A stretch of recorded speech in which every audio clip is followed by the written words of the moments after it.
സംസ്ഥാനത്തെ പോലീസ് അതിക്രമങ്ങൾ സഭ നിർത്തിവെച്ച് ചർച്ച ചെയ്യണമെന്ന് ആവശ്യപ്പെടാൻ പ്രതിപക്ഷം. റോജി എം ജോൺ നിയമസഭയിൽ ഉപക്ഷേപം നൽകും. സലിം മാലിക്കാണ് ചേരുന്നത് വിവരങ്ങളുമായി. പോലീസ് അതിക്രമങ്ങളുടെ കാര്യത്തിൽ ഇപ്പോൾ ഏറ്റവും പുതുതായിട്ട് ഈ കസ്റ്റഡി മർദ്ദനം ന്യായീകരിച്ചിരിക്കുകയാണ് തൃശൂർ ജില്ലാ സെക്രട്ടറി എന്നുള്ള പുതിയ വാർത്ത വരുന്നുണ്ട്. അതുകൂടെ ചേർത്ത് വായിക്കണം. ഇന്നിപ്പോൾ പ്രതിപക്ഷമേ ആരാണ്? റോജി എം ജോൺ ആണ് ഉപക്ഷേപം നൽകുന്നത്. എന്തെല്ലാം കാര്യങ്ങളാണ് അവരതിൽ പറയുക? വലിയ ശക്തമായ പ്രതിഷേധം തന്നെ ഉണ്ടാകുമല്ലോ.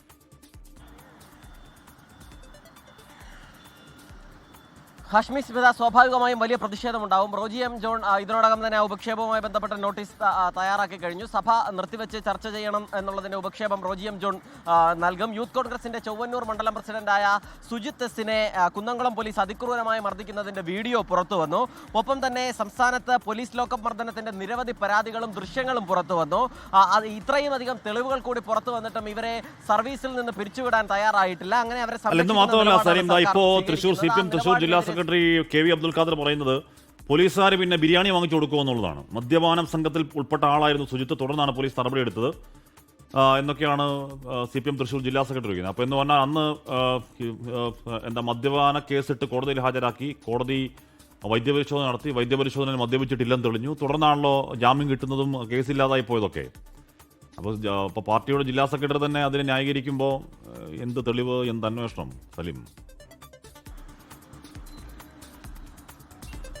ഹാഷ്മി, തീർച്ചയായും അതെ. അങ്ങനെ വിചിത്രമായ ന്യായങ്ങൾ പറയും. ഇപ്പോൾ തന്നെ ഈ ദൃശ്യങ്ങൾ പുറത്തു വന്നതുകൊണ്ടാണ് ഇത്രയെങ്കിലും പ്രതിരോധത്തിലേക്ക് പോകുന്നത്. അതല്ലെങ്കിൽ അങ്ങനെ ഒരു സംഭവമേ ഉണ്ടായിട്ടില്ലെന്നും സ്വയം സുജിത്ത് പരിക്കേൽപ്പിച്ചതാണ് എന്ന് വരെ പറയാനുള്ള സാധ്യത നിലവിലുണ്ട്. എന്തായാലും ഈ ദൃശ്യങ്ങൾ പുറത്തു വന്നതുകൊണ്ട് മാത്രമാണ് ഇത്രയെങ്കിലും ന്യായീകരണങ്ങൾക്ക് കുറവുള്ളത്. അപ്പോഴും ന്യായീകരണങ്ങൾ ഒരു ജില്ലാ സെക്രട്ടറിയുടെ ഭാഗത്തു നിന്ന് തന്നെ ഉണ്ടാകുന്നു എന്നതുൾപ്പെടെ സഭയിൽ എന്തായാലും ചർച്ചയാകാനുള്ള സാധ്യതയുണ്ട്. നിലവിൽ ഇതുമായി ബന്ധപ്പെട്ട് ഈ സഭ നിർത്തിവെച്ചുള്ള ചർച്ചയ്ക്കുള്ള അനുമതി നൽകുമോ എന്നുള്ളതാണ് നമ്മൾ കാത്തിരുന്ന് കാണേണ്ടത്. കാരണം സ്വാഭാവികമായും സർക്കാരിനെ വലിയ പ്രതിരോധത്തിൽ നിർത്താൻ പോകുന്ന വിഷയമാണ്.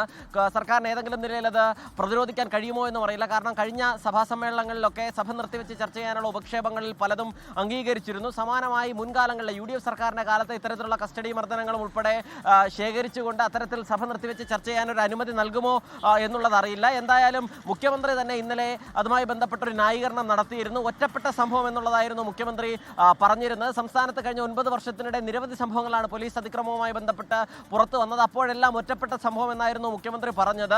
അത്തരത്തിൽ നിരവധി വാർത്തകൾ കഴിഞ്ഞ ദിവസങ്ങളിൽ മാത്രമായി ഒരാഴ്ചക്കിടെ തന്നെ ഒരു ഡസനിലധികം വാർത്തകൾ വരുമ്പോഴും മുഖ്യമന്ത്രിക്ക് അത് ഒറ്റപ്പെട്ട സംഭവമാണ്.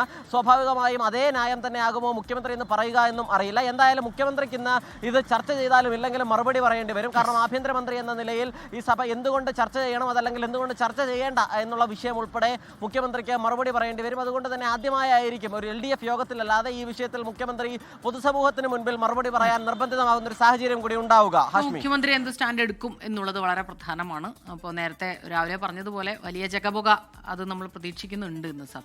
ലോകത്തെവിടെയായാലും ഏത് സമയത്തും 24 വാർത്തകളും ഓഗ്മെന്റഡ് റിയാലിറ്റി പാക്കേജുകളും എക്സ്പ്ലെയിനറുകളും വിശദമായി കാണാൻ ഞങ്ങളുടെ YouTube ചാനൽ നിങ്ങൾക്ക് സബ്സ്ക്രൈബ് ചെയ്യാം.